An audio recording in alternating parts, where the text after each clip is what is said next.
Good morning, everybody. I'm going to start you off with the last 3 days of total accumulated precipitation. And there's a lot about this map that's very familiar, and there's one thing that has changed quite a bit. The familiar parts, storms rolling through this area, storms down the plains, storms down south. But the thing that has been a significant difference in this pattern is that the larger ridges that had lived throughout Canada, we've talked about them extensively over the last few weeks, those have been broken down. And this deep low that cut off the other day over parts of Michigan, once again yesterday produced a band of rain that came through parts of eastern Wisconsin into northern Illinois, but then filled in the northern half here of Indiana and just dumped rain again on the state of Ohio. This brought into Pennsylvania, New York, and wrapped around into Ontario. And these were areas that we've been tracking over the last, 35, 40 days as being driest compared to normal, anywhere in the northern hemisphere here. This is one of the driest spots in the northern hemisphere compared to normal that just got this rainfall. Now to the south, there was a lot of severe weather in this area, and we saw storms that rolled through here producing very large hail, locally heavy rains, and there were a few isolated tornado events, but some of these storms delivering 6+ inches of rainfall, causing flooding from Colorado down through Oklahoma and Texas, and then into the southeast as well. So what I'm going to do is I'm going to take this map and I'm going to knock off everything that's below 1/2 inch, and that's what you get here. So here's the full map. This is everything below 1/2 inch. So now, we've taken off everything below 1/2 inch. So now we can see the heavier rainfall corridors. So for parts of the Eastern Corn Belt, this has been absolutely critical. Now, one thing we have to discuss here is that we've watched an area, it's kind of highlighted in through here. In fact, I can draw that area a little bit better. This area in through here has missed out on a lot of these recent rains. We've seen the models flip-flop back and forth about how that rain was hopefully going to fill in as we work our way toward the end of this month. I'm going to bring you the latest updates on that in a few seconds. But I'm going to tell you something. If we're watching model run to model run, you're going to be extremely frustrated. We're going to look at the ensembles, look at the pattern, and try to diagnose if storms are capable of getting into this area, which has been missed a lot by some of the recent precipitation here.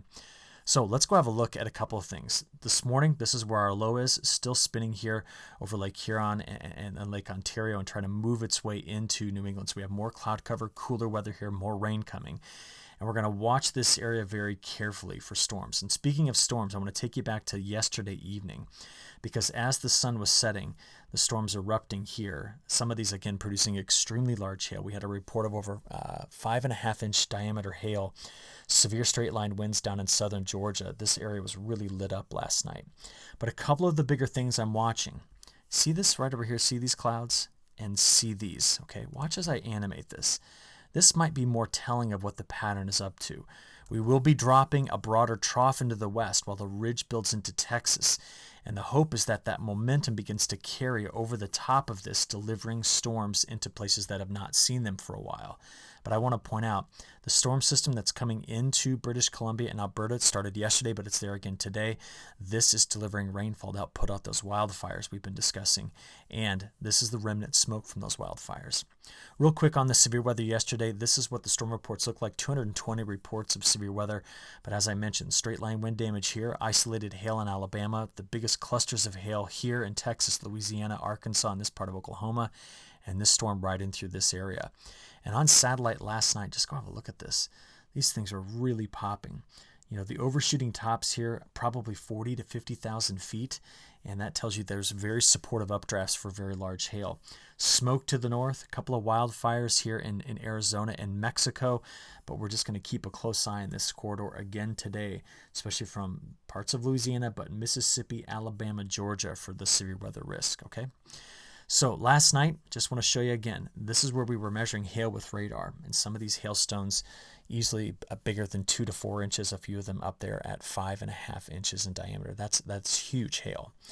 So today on our all hazards weather map, this is a critical piece here. The heat advisories, the excessive heat watches and warnings, this is telling us where the ridge is beginning to build. And that ridge is going to be critical to the overall pattern for the next 10 days. But still, severe thunderstorm watches out in places. There's a flood watch in through here. And I have a feeling that one of the best meteorologists in the country, I mean, hands down, James Spann is going to have a busy day today forecasting and watching the weather. Because right here in his home state of Alabama, you're going to watch the Storm Prediction Center has upgraded already its risk to moderate in this boundary along this boundary sitting here. So what's going on is in the lowest levels of the atmosphere, there is flow coming around like this. But remember, there was that deep low here, so there's actually flow on the backside generally doing that. So there's convergence here. That's going to force the air to rise from the surface. There's a constant trigger in that area, and the risk today for multiple rounds of strong to severe storms is moderate, according to the Storm Prediction Center.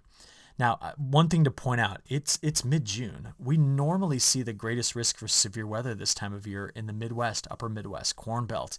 So this tells you that this pattern is still quite anomalous from what it is in a typical June. But let's go look at the day 2 forecast for severe weather, parts of Oklahoma, Kansas, again along the Gulf Coast. Day 3, we're going to watch parts of the Mid-South here, getting into Oklahoma, Arkansas, Mississippi for the risk of severe storms.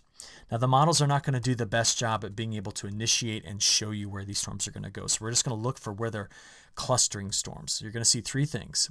This low moving, a boundary through here on which storms are going to continue to erupt, our typical corridor of storms coming off the Sierra all the way here into the Intermountain West, and a low curling up here delivering some rainfall. So playing this through the day today on Wednesday, you're going to see the storms erupt here all the way through tonight, and they're going to continue in the overnight hours. And we're going to watch again tomorrow for the same setup for the severe storms. So a lot of isolated convective events that have the potential to produce heavy rain, large hail, damaging winds, and possibly isolated tornadoes. So we just play that out there. Again, I know I'm doing this kind of quick, but this is 10 a.m. this morning through the evening hours, getting to 10 a.m. tomorrow morning, through tomorrow's evening, and then getting out here to Friday through midday. That's the pattern we're going to be keeping an eye on. Now, bigger picture things. Over the last 30 days, this is our map. And remember, this map goes through yesterday morning at 7 a.m. There's always a day lag in this map. But this is the percent of normal precipitation. So we're not seeing the rains that just came through here yesterday. But we continue to identify much of the Mississippi Valley, the Ohio Valley, the Great Lakes Basin into New England as needing a lot of moisture. And I wanted to take a moment today and just kind of examine this a couple different ways. I want to take you to this kind of satellite view. So this map we're going to look at here shows you vegetation health index compared to what it looked like a year ago. So if we look here at the United States, we notice that the vegetation health values throughout much of the Midwest, Great Lakes Basin, this whole area, are lower than what they were a year ago, while they're much higher where we've had all this incredibly heavy rain through this corridor. It's important to note that there's parts of southern Brazil that are showing up right now with below normal. I don't think this is impacting Safrina, but I just wanted you to see that as well. As we come over here to a lot of the rest of the world, something to note, take a look at the Manchurian Plain, the North China Plain. This was a bit surprising to me to see that the vegetation health index is so much lower. But a lot of Europe, due to storms lately, have brought things up here after last year's drought issues we talked about in Europe. So just a few things to point out. Another thing I want to do is I'd like to show you the latest NDVI imagery, and I'm going to focus primarily on the wettest and driest regions. So look, if I come into Colorado and you have a look at the NDVI values, they're the highest we've seen at this time of year in the last 20 years. They're matching 2009, which is the year that I've got on here. Remember, that's been a year I've looked a lot at over the last several weeks. But then you come over to, I'll just click on several, Indiana, Illinois, Iowa. Let's come up to Minnesota, Wisconsin. You can see that the NDVI values are trying to track right on normal. So this is not yet showing the crop stress that has been in this area. We're just trying to identify where that stress could potentially be. And we can just kind of keep adding some states in here. And we are just slightly off trend, but it's still something to be monitoring as we go forward in time. This same area is right now watching these two things. There's flow coming over this ridge that's diving into this trough that's being supportive of the rains that are over British Columbia and Alberta. But it's the flow here and this shortwave trough that are going to be trying to meet late this weekend into early next week to come right across this area and try to deliver rain and storms. Now, it's been a maddening forecast because of how subtle these features are. And just to prove this to you, this is an animation for the 96 hours ending on the solstice, all right? So ending on the 21st. And so you're seeing the 4 days before, and this, of course, goes into this late this weekend, and it's just showing you how much, I mean, the animation's fast, but it's literally just showing you how much the models have bounced around on the forecast of the precipitation for that time period. So if you've been watching model run to model run, it's been maddening. But here's the latest data we have from the WPC. So heavy rains, look at this coming up here. I couldn't be happier for this. We continue to see storms throughout the western Corn Belt forming. Our heaviest rain region in the U.S. is down here, especially in parts of Alabama, from Mississippi into Georgia as well. Some places in the next 7 days, according to the WPC, could be grabbing 6+ inches of rainfall. The system's still going through New England. It's got more to do here, but the rain that you see coming into parts of Iowa, Missouri, Illinois, out of Kansas and Nebraska, of course, into the eastern Corn Belt, is largely coming from a system late this weekend and early next week. The concern is, does this area get missed once again? So I'm going to show you the high-res European model. Now, as we play this through the day on Wednesday, get out towards Thursday. I mean, we've already talked about the complexes of storms here. So we're really going to focus in on Friday, Saturday. Here it is. This is where the latest run, the 0Z run, is placing this system on Saturday morning, Saturday afternoon, and evening. It's a weak low, but there is a shortwave coming through. And by Sunday afternoon and evening, could be over much of Missouri and Arkansas, hit southern Illinois, but possibly deliver scattered storms to the western Corn Belt. The model attempts on Monday to drop this now through Illinois and Indiana, which means we're missing this particular area in this run. Take note, there's another wave, a much deeper one coming into the west, so that's more precipitation for Alberta and Saskatchewan, or excuse me, Alberta and British Columbia out of this next system, including the Pacific Northwest. But this has been a very, very challenging wave to forecast, and I'm focusing on it because it's in that dry spot here, okay? So let's do this a little differently. Let's go to the operational runs and just play out the latest, the 0Z forecast for total precipitation through the next 7 days. Just pause it and have a close look. Notice the European has a drier area in through here where in yesterday's runs it even extended farther into this area. It has bounced around all over the place because of how subtle. It's just important for you to know how subtle these two features are that are going to come together to make that low. So if we go from here to the GFS, this is the newest GFS run. So European GFS, and it bounces it around as well. So I need you to know that this is challenging, and that's why we don't look at these operational runs or post maps like this all the time that say, you know, here's the next 10 days from a single model run. Because someone might look at this and go, holy cow, it's going to rain like mad here, and it's going to be flooding there, and then nothing in the middle. So we use the ensembles to get a better idea of this. So this is a 10-day single operational run. This is what happens when you run the model 31 times. We look at probabilities. So now what we start to see here is that these chances of rain are better than what a single model run would show. We notice that they're up here in this, 30 to 50% chance of grabbing an inch. And we know that the models don't do well on thunderstorm activity. That's the GFS, by the way. The European ensemble looks something like this. So the statement continues. This is the area of greatest concern in the U.S. going forward with missing out on the rains from the weekend system. We need next week's system, or this weekend system, to outperform our expectations here. But this is the latest 10-day, 1-inch probability map. Okay. From here, I want to show you what the pattern's up to. We're going to watch Texas. We're going to watch the subtropical jet. So going into Sunday, this, by the way, is the subtle shortwave. It's right there that could be initiating the storms out ahead of it. It's got support from the south, but it's missing this piece up here. If that came through and pushed it harder, we'd have more rain in this area. But as we go forward into Monday and Tuesday and Wednesday of next week, what we're seeing is the potential for the subtropical jet, which is here, the polar jet, which is here, to come together. Now, initially, what I don't like about this is that there's going to be a ridge out ahead of it.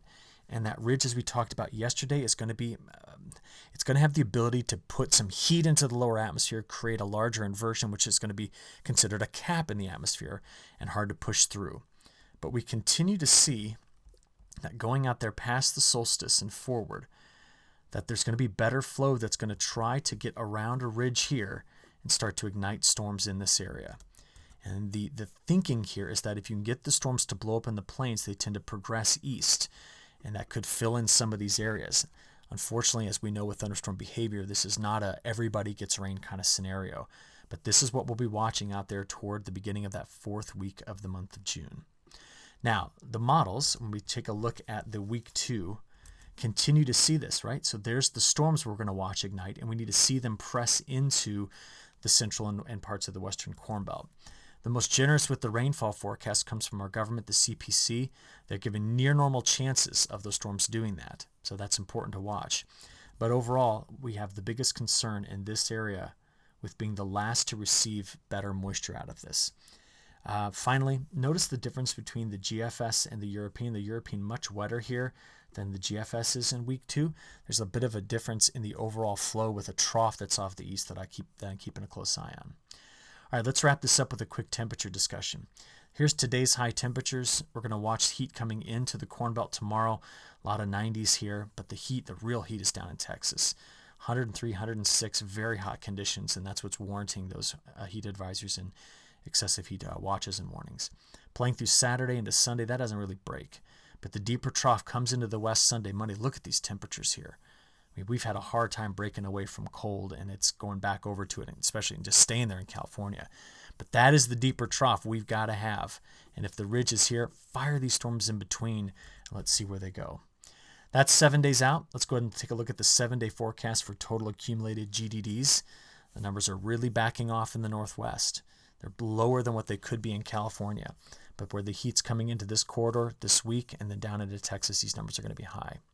But take a look at the 15-day forecast for temperatures when you look at a 5-day sliding window. I'll take you out there today 5 through 10. Very cold compared to normal in the west. There's heat that's still trapped here compared to normal. It's centered on Ontario. There's the ridge we're going to watch coming into Texas. That difference is what's given us better chances of getting the flow to get going. If we could only shake this and bring back that subtropical ridge, bring back that Bermuda high, we'd be in much better shape over here. So playing this forward, getting out here into that fourth and final week of June, that's all the way to June 29th. This is what the temperature pattern's looking like. One thing I want to point out to finish this up, this was just released yesterday from the NOAA and the CPC. They've now increased this large area into a moderate risk of excessive heat, and that's what I think is going to be overall very important to this pattern going forward. Okay, thanks again for extra time in the morning. There's a lot of pieces to cover, and I appreciate you kind of sticking with me on these videos. Have a good rest of your day, and we'll talk tomorrow. Thanks.